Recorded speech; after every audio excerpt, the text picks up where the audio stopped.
Namaku Ramdan. Malam ini aku akan menceritakan pengalaman seramku ketika saat itu aku melakukan perjalanan dari Bandung ke sebuah daerah yang berada di Jawa Tengah.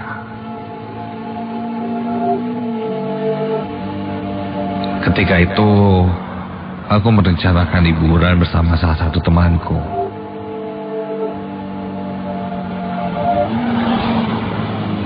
Dan aku pun ingin mencoba hal baru. Perjalanan menuju Jawa Tengah dengan menggunakan sepeda motor.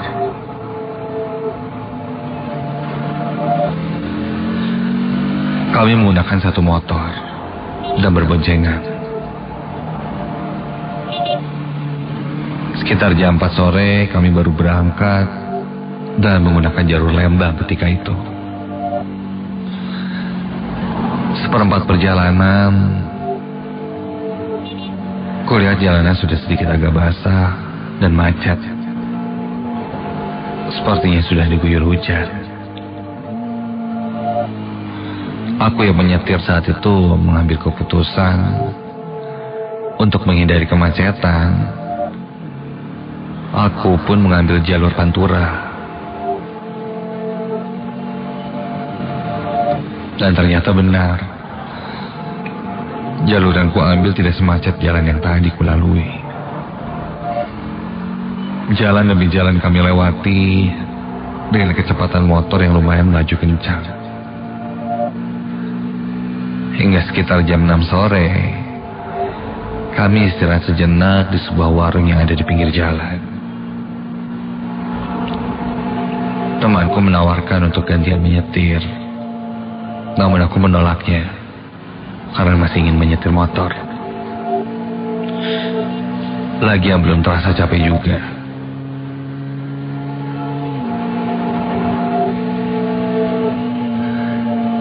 Udah bro, lu santai aja.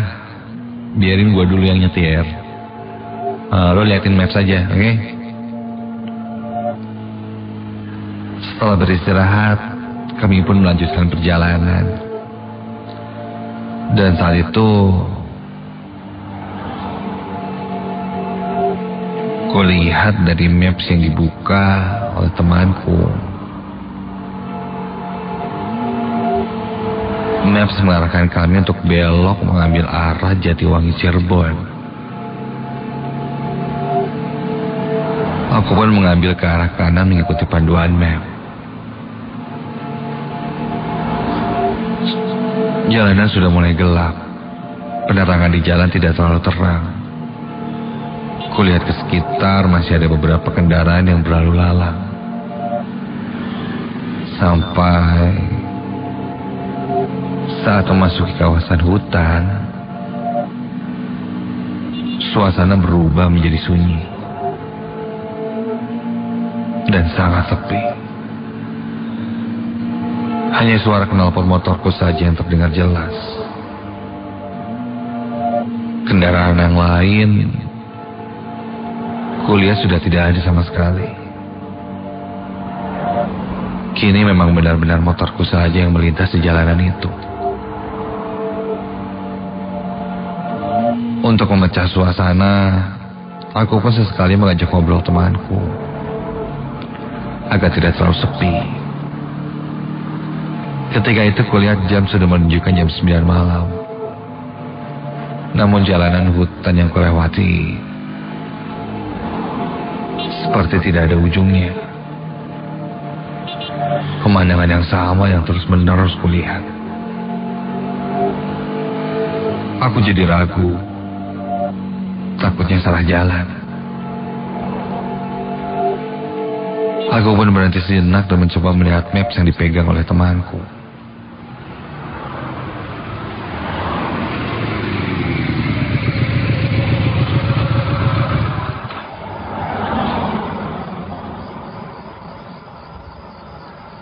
Coba lihat mapsnya. Ini benar nggak sih? Jangan-jangan kita nyasar lagi. Ketika kau lihat maps, Sepertinya kami menggunakan jalan yang benar. Kalau dilihat dari maps, 5 km lagi kami akan memasuki kota Cirebon. Bener tapi ya? Yaudah deh, kita lanjutin. Nah, sekarang nanti gantian lu yang nyetir. Tapi nanti kalau udah ngelewatin hutan ini, gue udah mulai agak pegel. Temanku pun setuju. Setelah melewati hutan ini, kami akan gantian menyetir. Perjalanan pun kami lanjut.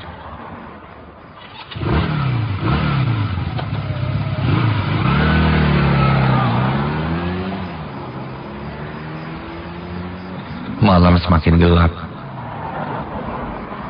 Dan jalanan masih sama saja. Sepi, tidak ada kendaraan yang lewat, dan kiri kanan kami hutan.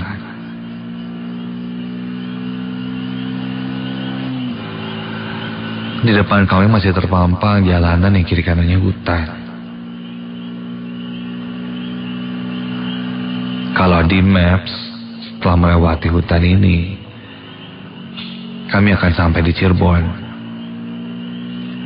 Ku tambah laju kendaraan motorku. Dan masih sama seperti tadi. Dari arah berlawanan tidak ada kendaraan lain, begitupun sebaliknya. Dan tiba-tiba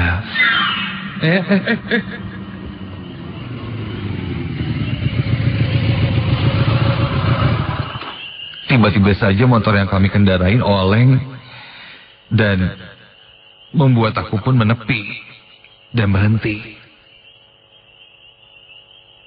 Temanku bertanya kenapa. Aku pun tidak tahu. Entah kenapa motor yang kami lewati tadi tiba-tiba oleng. Kulihat ban motor masih aman, begitu juga mesin motornya. Terlihat normal. Namun tadi entah kenapa rasanya begitu berat dan membuatku oleng. Aku sedikit bertanya-tanya dalam hati. Sampai ketika baru saja akan lanjut perjalanan, samar terdengar suara seorang perempuan. Spontan aku bertanya pada temanku, "Lo dengar suara cewek gak?" Kayak ketawa gitu. Temanku menjawab tidak mendengar apa-apa dan menyuruhku untuk segera pergi. Padahal jelas sekali tadi terdengar seperti ada suara seorang perempuan yang tertawa.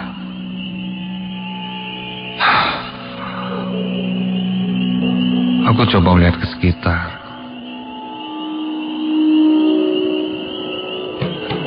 Tidak ada siapa-siapa.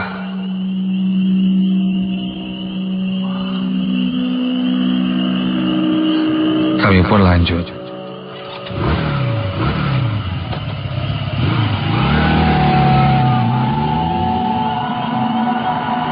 Sambil terus melihat ke arah sekitar. Dan ketika aku lihat ke arah spion motor,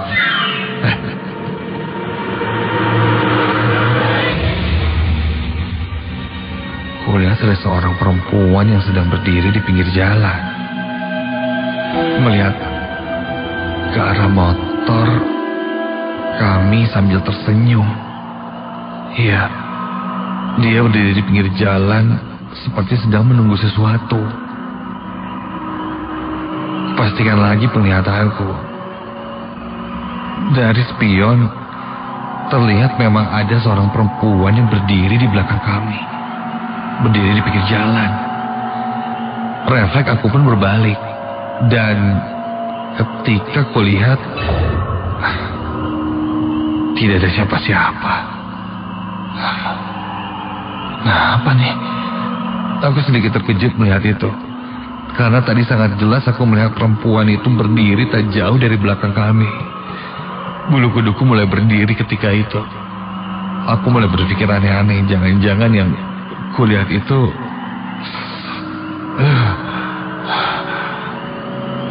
ditambah udara malam itu yang tiba-tiba menjadi sangat dingin. Jantungku mulai berdegup kencang. Temanku terus menyuruhku untuk lanjutkan perjalanan sambil terus menepuk-nepuk bahuku. Sedikit masih tidak percaya dengan apa yang kulihat, aku segera lanjutkan perjalanan. Di perjalanan aku masih bertanya-tanya apa yang kulihat tadi. Ingin rasanya kuceritakan apa yang kulihat tadi pada temanku. Namun karena kondisi jalanan yang masih sepi dan tak kunjung berakhir dan tak kunjung keluar dari hutan ini, aku pun tidak berani menceritakannya. Sampai akhirnya di depan kami terpampang sebuah belokan. Dan ketika melewati belokan itu, akhirnya kami menemukan sebuah warung.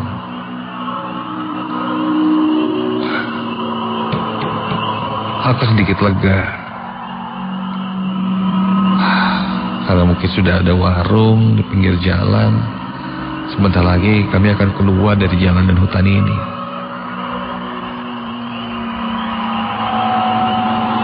Ketika itu temanku pun menyuruhku menepi sebentar di warung. Sekalian ikut ingin buang air kecil, katanya. Tak banyak lama kami pun segera menepi di warung itu.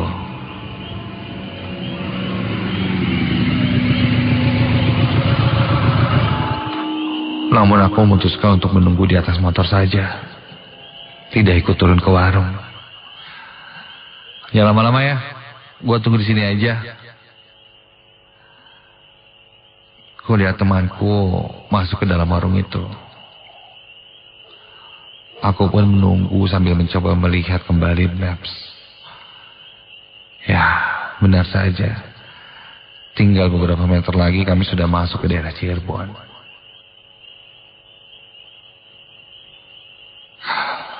Ketika aku sedang memperhatikan maps di handphone, tiba-tiba terdengar suara langkah kaki.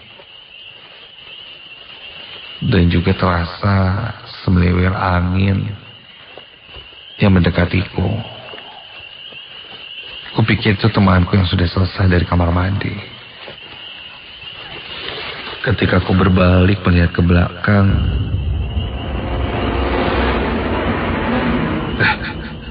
tidak ada siapa-siapa. Namun suara langkah kaki itu juga hilang, tidak terdengar lagi.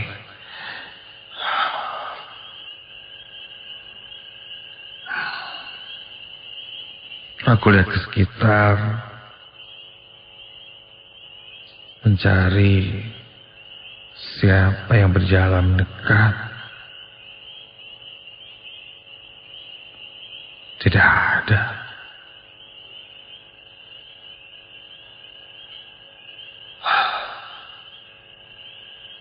Salah dengar gitu. Sampai ketika aku berbalik lagi melihat ke arah motor.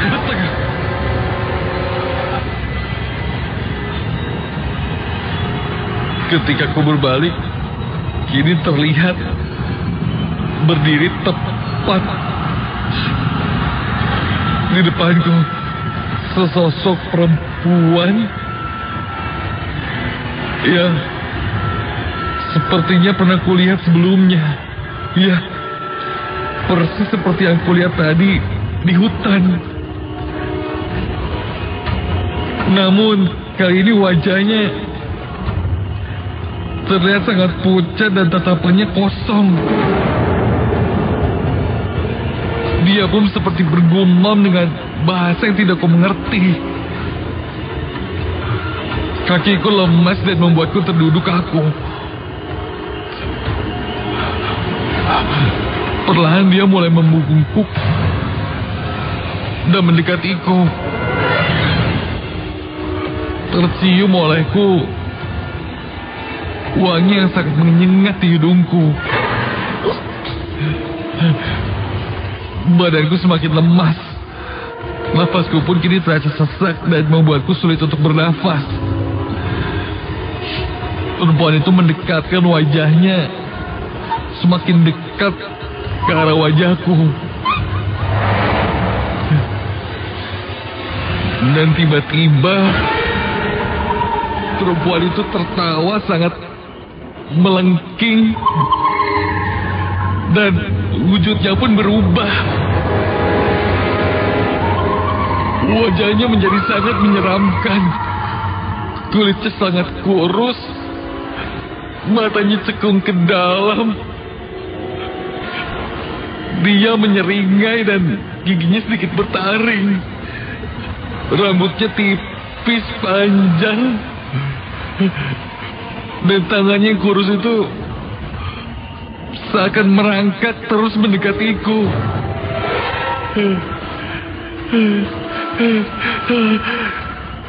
Seketika itu aku menutup mataku. Dan aku bisa merasakan sosok perempuan itu semakin dekat sampai ada dua telapak tangan yang memegang bahuku. Mencengkeramku dengan keras dan menggoyang-goyangkan badanku seakan menyadarkanku.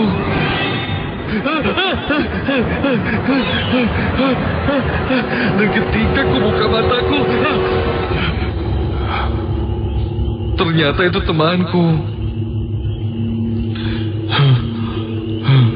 Dia bertanya padaku kenapa. Aku terlihat begitu pucat dan kebingungan. Dan aku lihat lagi ke sekitar, sosok itu sudah tidak ada. Temanku pun langsung membopongku duduk di depan warung. Setelah cukup tenang, aku pun bercerita pada temanku apa yang kulihat. Dan setelah aku ceritakan semuanya, penjaga warung yang ketika itu ikut mendengarkan ceritaku bilang sepertinya itu salah satu penunggu di sana yang tidak suka keberadaan kami, yang akhirnya mengikuti kami. Yang pasti ini adalah pengalaman pertamaku yang tidak bisa kulupakan sampai saat ini. Ketika berkendara jauh sampai akhirnya aku pun berhasil sampai dengan selamat menuju Jawa Tengah. Namun setelah hari itu aku jatuh sakit. Dan di dalam mimpiku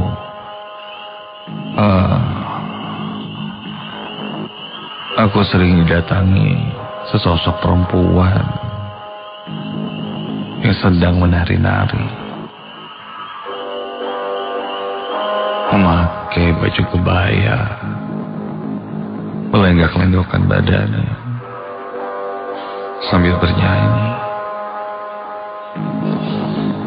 Perempuan itu sangat cantik. Dan ya,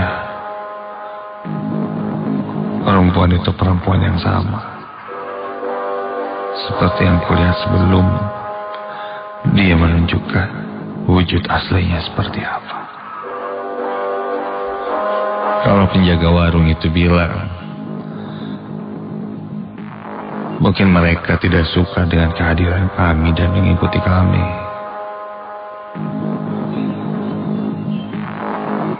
apa mungkin ada alasan lain? Bahwa sebenarnya justru sosok perempuan itu menyukaiku.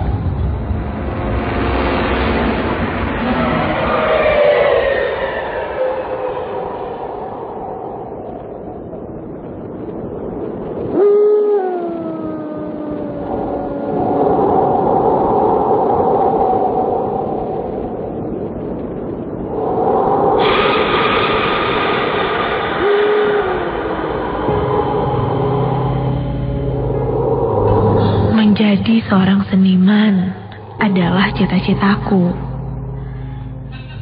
Dari kecil, bisa dibilang aku sudah cinta dengan kegiatan yang berhubungan dengan seni.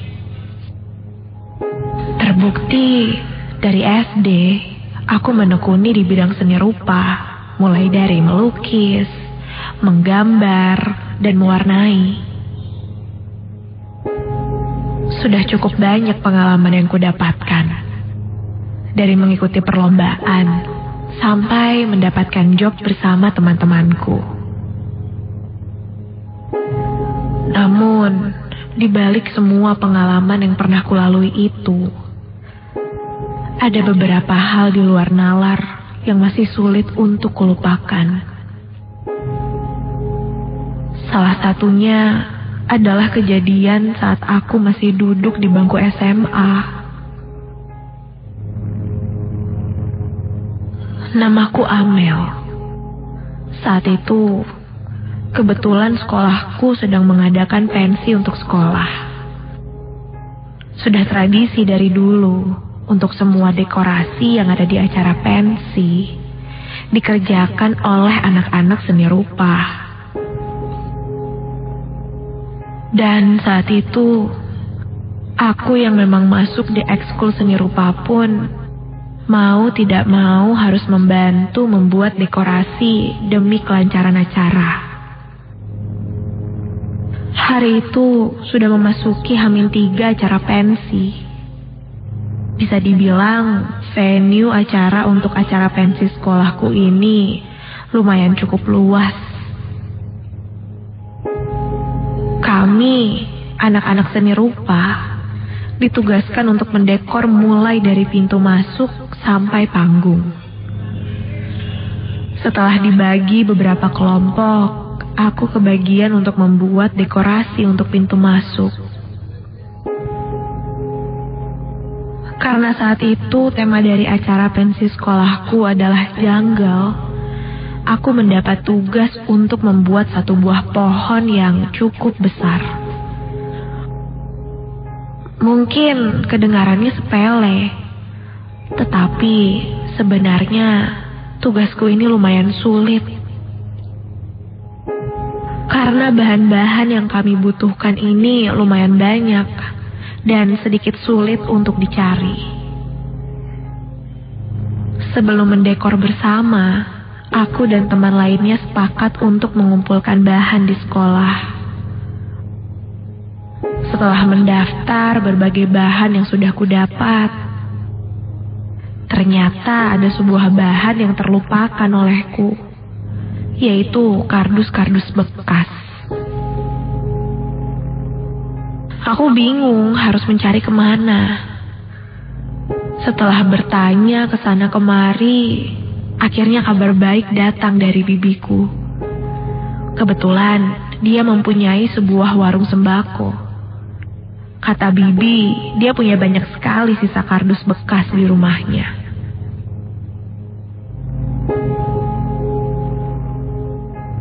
Dia mengizinkanku untuk mengambil kardus bekas sebanyak-banyaknya sesuai dengan yang kubutuhkan.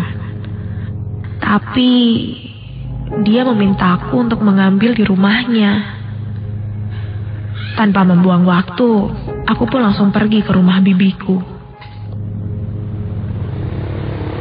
Aku mengendarai motorku menuju daerah Buah Batu, karena rumah bibiku berada di daerah sana.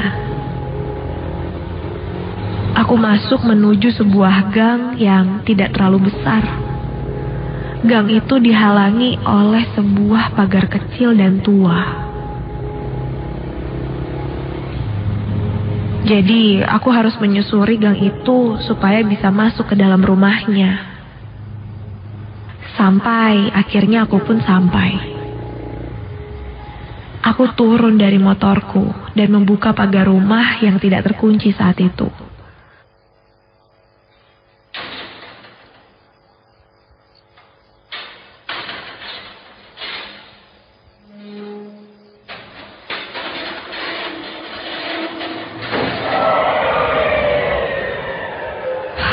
Aku rasakan hawa dingin langsung berhembus dari arah rumahnya. Aneh, padahal belum terlalu malam saat itu.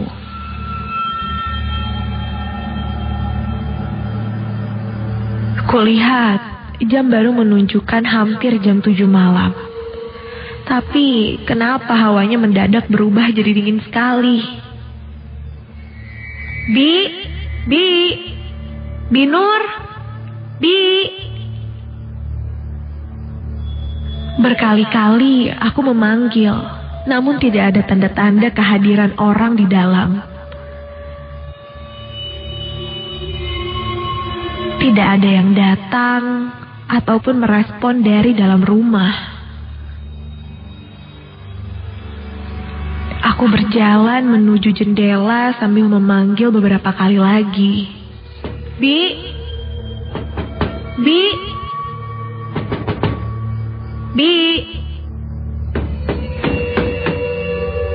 Bi Nur. Aku pun mengintip lewat jendela. Dari balik jendela, aku dapat melihat interior rumah. Walaupun jendela itu gelap, tetapi cahaya lampu yang dinyalakan membuatku bisa melihat ke dalam. Untuk kesekian kalinya, aku panggil lagi bibiku.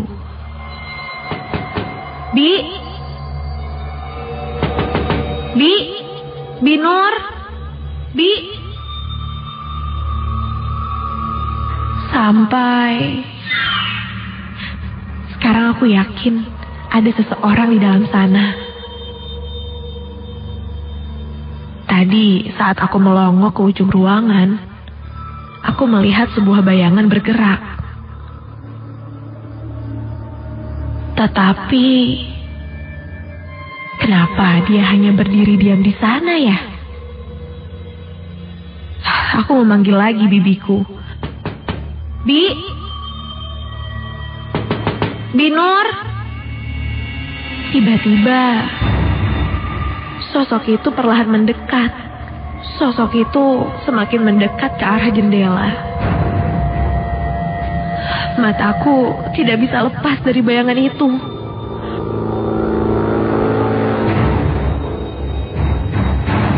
Wajahku yang menempel di jendela tidak bisa kugerakkan.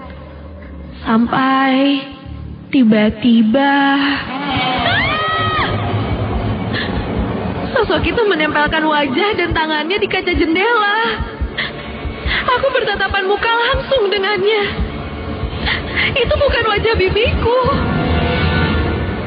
Sosok itu adalah sosok seorang wanita asing dengan rambut panjang.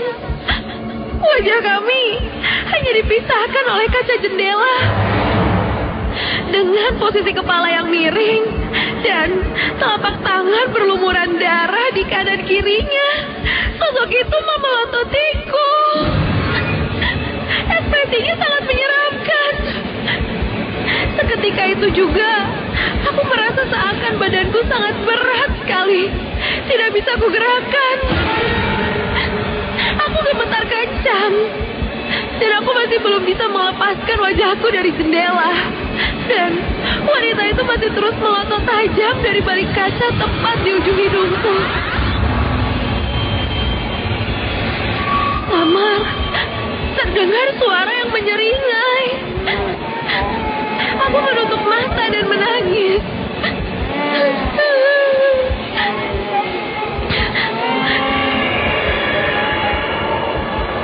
Dan akhirnya aku dapat melepas wajahku dari jendela. Aku langsung berbalik dan berlari ke arah luar.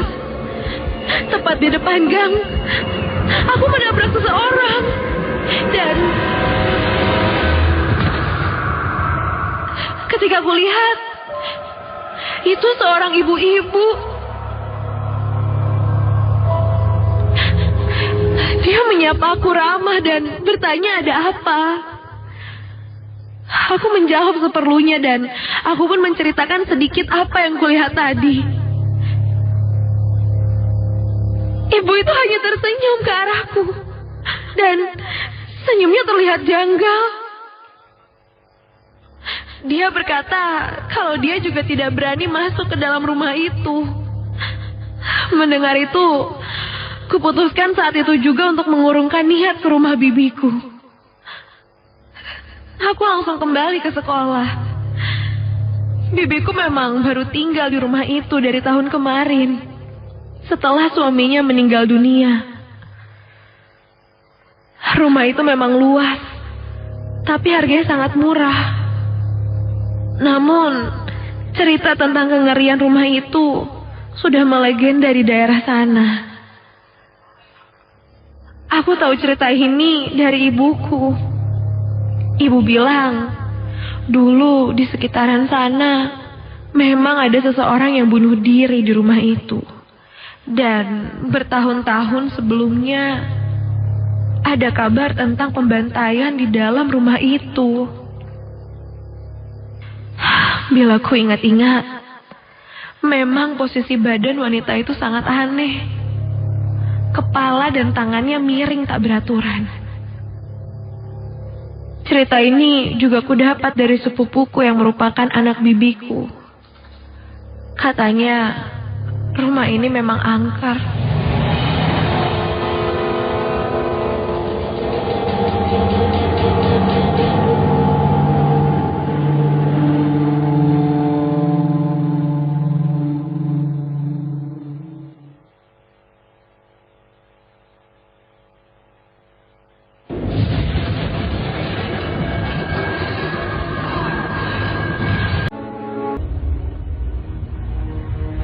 Namaku Aldi. Kejadian ini terjadi di sekitaran beberapa bulan yang lalu. Aku adalah seorang guru ekskul di salah satu SMA di wilayah Bandung Timur. Sejak awal pandemi, semua sekolah ditutup, termasuk sekolah tempatku mengajar. Kurang lebih sudah 4 bulan aku tidak sekolah. Ketika memasuki transisi adaptasi kebiasaan baru dan masa tahun ajaran baru, maka sekolah mulai memanggil para guru akademik dan non-akademik yang katanya pembelajaran akan terus berlanjut. Kala itu awal bulan September, aku kembali ke sekolah untuk menghadiri rapat bersama guru yang lainnya. Ketika sampai di sekolah, suasana benar-benar terasa berbeda.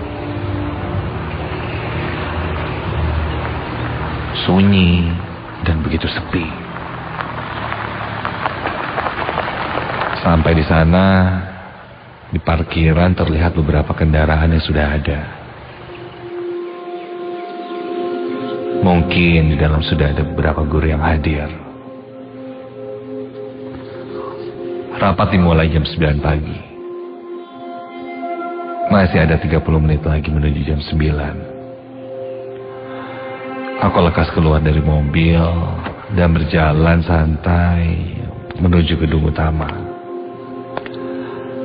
Sampai di gedung utama, aku bertemu dengan beberapa rekan guru yang sedang mengobrol santai ketika itu. Aku bertegur sapa dan ikut dalam obrolan.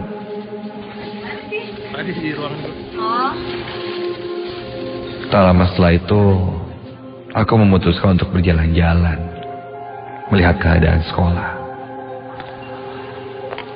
Sekolah yang sudah cukup lama ditutup karena adanya pandemi COVID-19.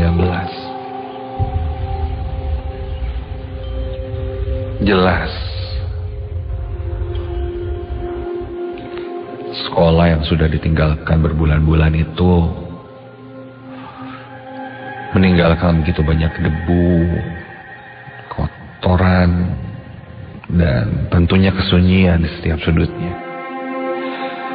Bayangkan tempat yang biasanya ramai oleh aktivitas belajar mengajar,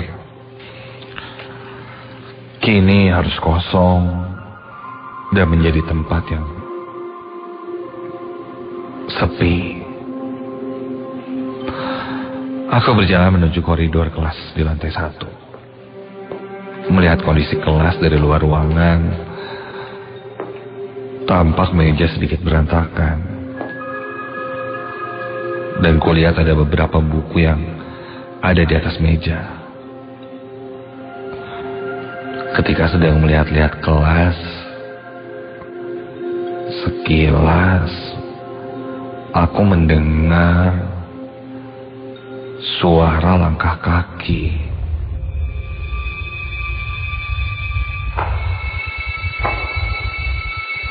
Dari tangga yang ada di pinggir kelas. Tangga yang menuju ke lantai 2. Suaranya sangat jelas. Lantas aku coba naik ke tangga itu dan menuju ke lantai 2. Sampai di lantai 2, dari kejauhan, kulihat ada orang yang masuk ke dalam kelas. Kelas yang berada di paling pojok lantai 2 itu. Dan kulihat orang yang masuk ke kelas itu terlihat seperti anak perempuan yang memakai kemeja sekolah, memakai seragam.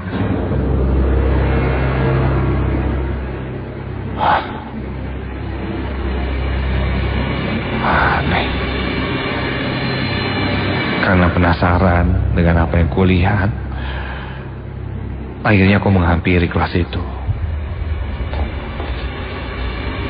Sama terdengar ketika aku semakin dekat dengan kelas itu.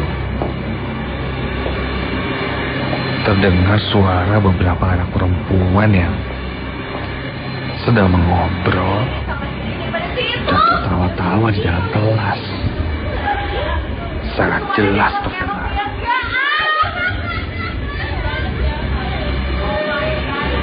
Dan ketika aku hampir sampai ke kelas itu, tiba-tiba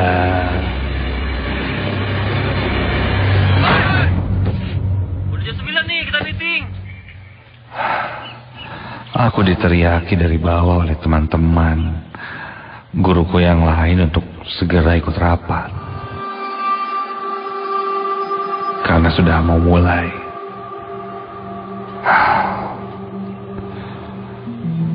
Akhirnya aku pun pergi meninggalkan kelas itu dan bergegas kembali ke lantai 1 untuk mengikuti rapat.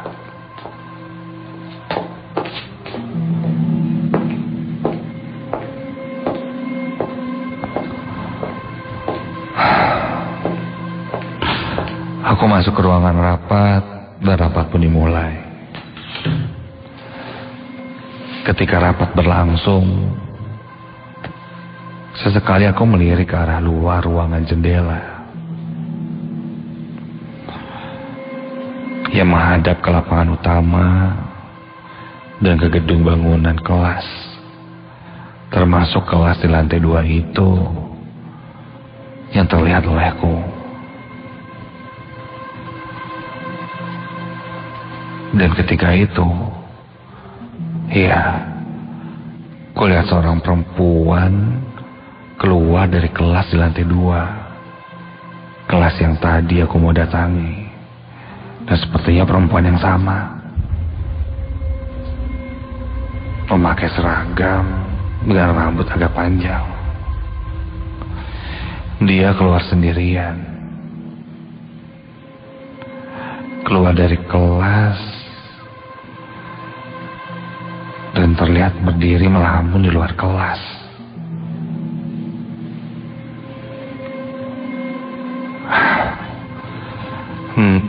Entah kenapa aku ingin terus memperhatikan murid perempuan itu.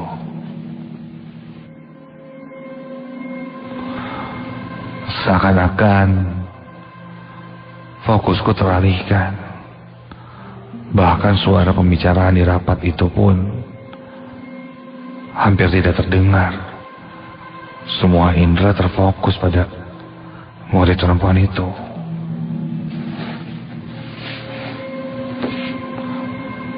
Anak perempuan itu terdiam, melamun, dan dari balkon lantai 2 itu sesekali melihat ke arah bawah. Aku terus perhatikan murid perempuan itu. Dia melihat ke bawah, tangannya memegang ke balkon. Dan tiba-tiba... Awas!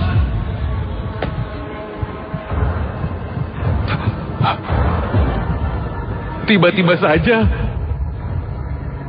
anak perempuan itu meloncat dari lantai 2 dan terjun langsung ke lantai 1.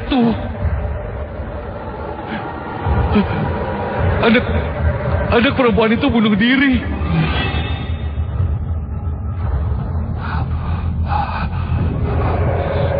Teriakanku itu memecah suasana rapat.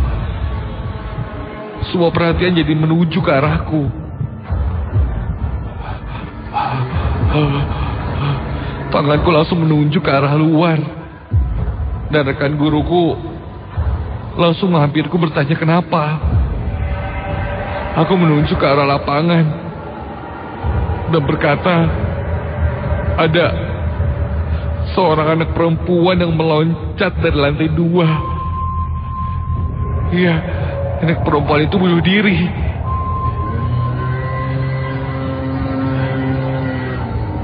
Dan ketika aku beranjak dari tempat dudukku, melihat ke arah lapangan,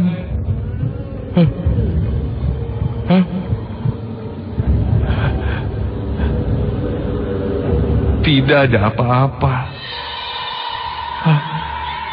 Tidak ada apa-apa. Jelas aku lihat ada seorang anak perempuan yang meloncat ke lantai 1 ini, tapi ketika aku dan rekan guruku melihatnya, tidak ada apa-apa di sana.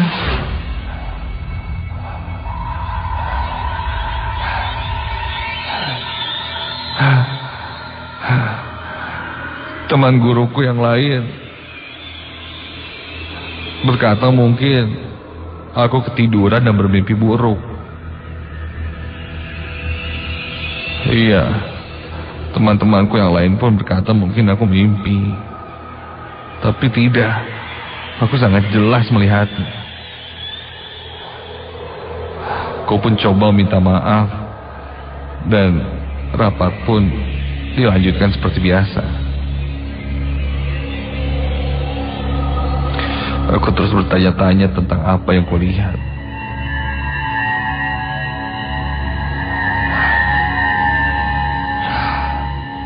Sangat jelas yang kulihat, tapi kenyataannya memang tidak ada.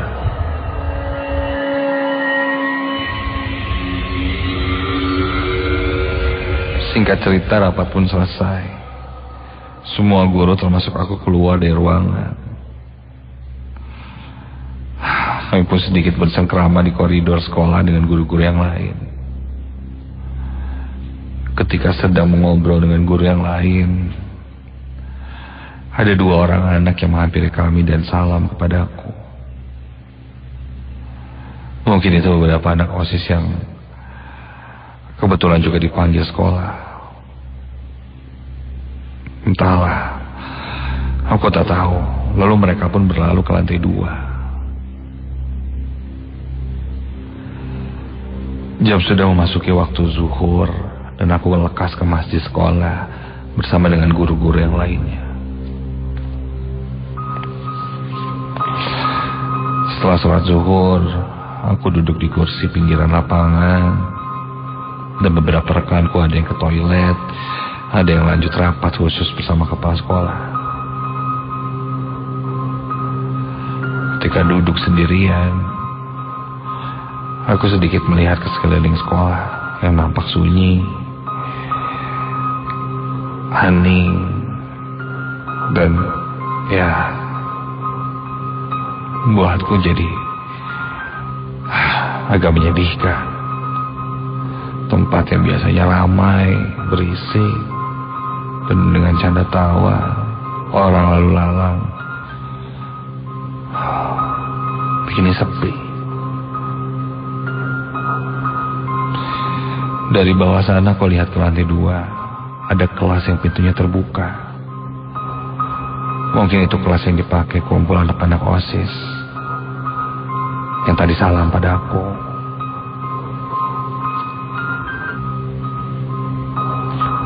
Tak lama kemudian ada seorang murid perempuan yang keluar dari kelas. Ada yang menarik perhatianku. Rambut perempuan itu terlihat sangat panjang dan hitam. Belum pernah sebelumnya aku melihat murid ini. Karena penasaran, aku pun berjalan kembali ke lantai 2.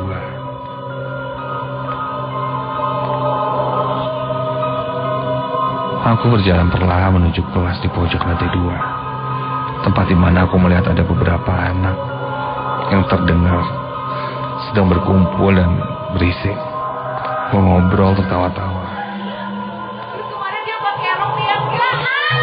Ketika menuju kelas itu, tidak terdengar suara anak yang sedang berkumpul.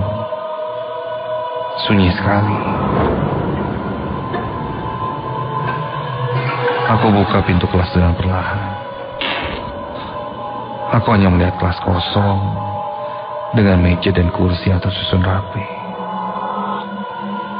Tidak ada siapa-siapa.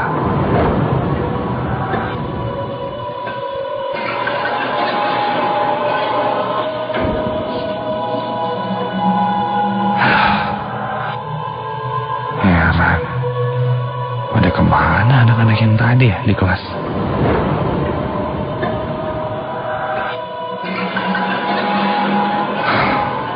Aku tertegun diam sampai astaga.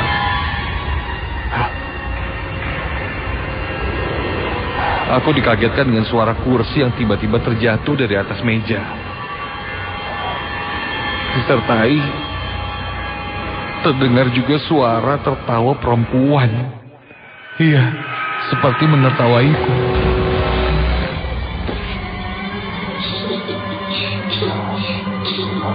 Kulihat sekeliling kelas. Tidak ada siapa-siapa. Kaget dan bulu kuduku tiba-tiba merinding. Aku lekas berbalik dan hendak meninggalkan kelas. Ketika aku berbalik,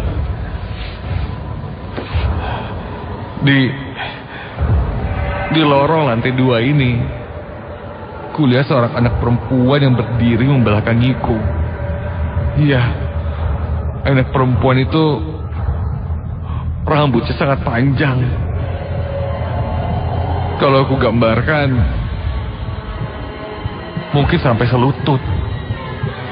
Dia berdiri, dia membelakangiku. Dan kulihat di tangan kanannya seperti memegang sesuatu.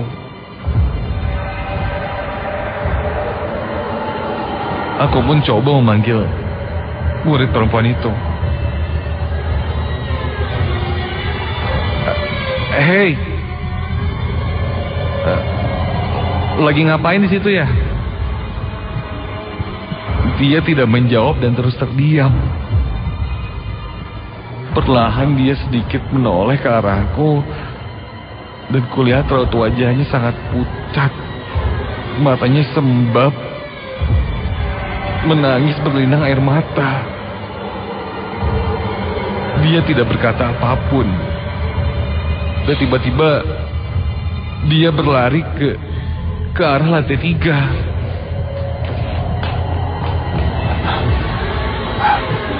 Karena takut terjadi sesuatu, aku segera lari mengejar anak itu. Ketika aku berbelok menuju tangga lantai 3, tiba-tiba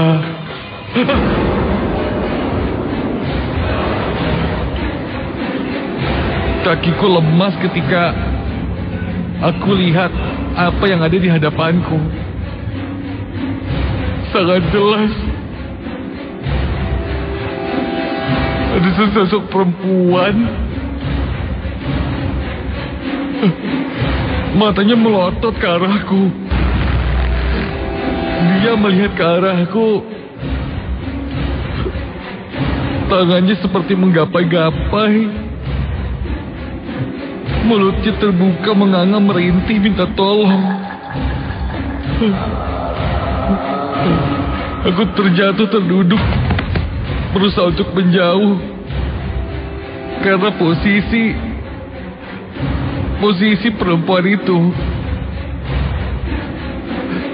berada tergantung di salah satu tiang di lantai 3. Dan salah satu tangannya berusaha melepaskan tali yang mengikat di lehernya.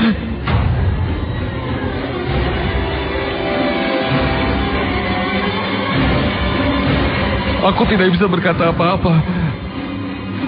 Aku menutup mataku, mencoba terus berdoa.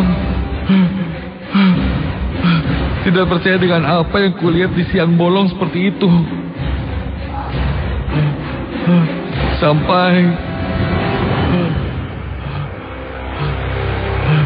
aku pun disadarkan oleh salah seorang penjaga sekolah yang melihatku. Dan ketika kulihat lagi ke tiang di lantai 3 itu, tidak ada apa-apa. Aku menimbau penjaga sekolah itu untuk turun, dan dia berusaha menenangkanku.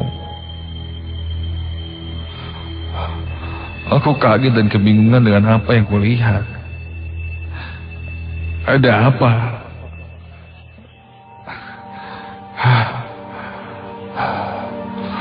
Apakah hanya halusinasiku saja, tapi sangat jelas terlihat olehku. Sangat nyata. Dan hal ini terjadi di siang bolong. Apa yang kulihat itu hantu. Ketika aku tanya ke penjaga sekolah, dia enggan membicarakannya. Aku coba berpikir, bagaimanapun juga tempat yang sudah dikosongkan hampir berbulan-bulan pasti diisi oleh penunggu yang lain. Dan mungkin salah satunya sosok perempuan itu.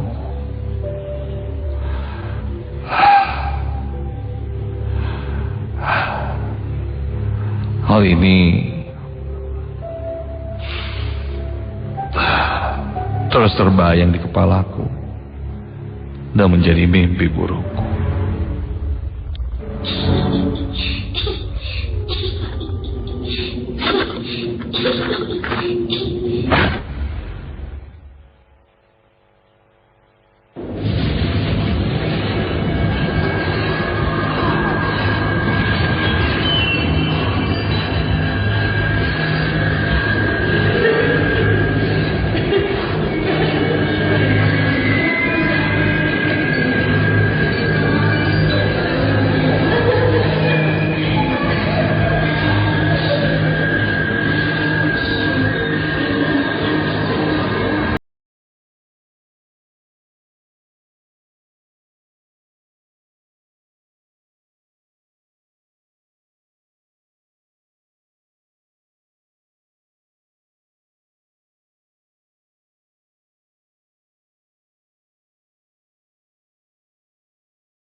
Lagi dengerin 105,9 FM Ardan Radio Insan Muda. 3 cerita sudah kamu dengarkan di JNE Night Website malam hari ini. Dan sebelum Dimas Tia pamit, sekali lagi ingin mengingetin kalau kamu Insan Muda bisa mengikuti giveaway JNE X Night Website, karena bakal ada hadiah uang tunai total Rp600.000 untuk 3 orang yang beruntung. Ini caranya gampang banget. Kalau kamu punya pengalaman kisah nyata yang seram yang ingin kamu share, kamu bisa share via Instastories kamu. Tapi sebelumnya jangan lupa follow dulu Instagram @jne_id, jne.bandung dan @ardanradio sebagai syarat utamanya. Share pengalaman kamu dengan hashtag JNEXLiveWebsite di Instagram Stories kamu. Mention @jne_id, mention @jne.bandung dan @ardanradio juga. Pastikan akun kamu tidak di private. Jadi untuk kamu yang ingin share pengalamannya, kamu bisa share sekali lagi via Insta Stories. Kamu tinggal posting dan jangan lupa mention @jne_id, jne.bandung dan @ardanradio dan hashtag JNEXLiveWebsite. Setiap minggunya akan dipilih 3 cerita yang menarik, yang seram, dan pemenangnya bakal diumumkan setiap minggunya di Instagram Stories Ardan Radio di jam program Night Website. Buruan ikutan sekarang Insan Muda. 3 orang yang beruntung masing-masing akan mendapatkan Rp200.000. Kita tunggu pengalaman-pengalaman kamu lainnya di JNE Night Website. Terima kasih yang sudah mendengarkan JNE Night Website malam hari ini. Terima kasih juga untuk JNE. Dimas Tia pamit. Assalamualaikum warahmatullahi wabarakatuh. Dan selalu ingat, jangan pernah dengerin JNE Night Website ini sendirian.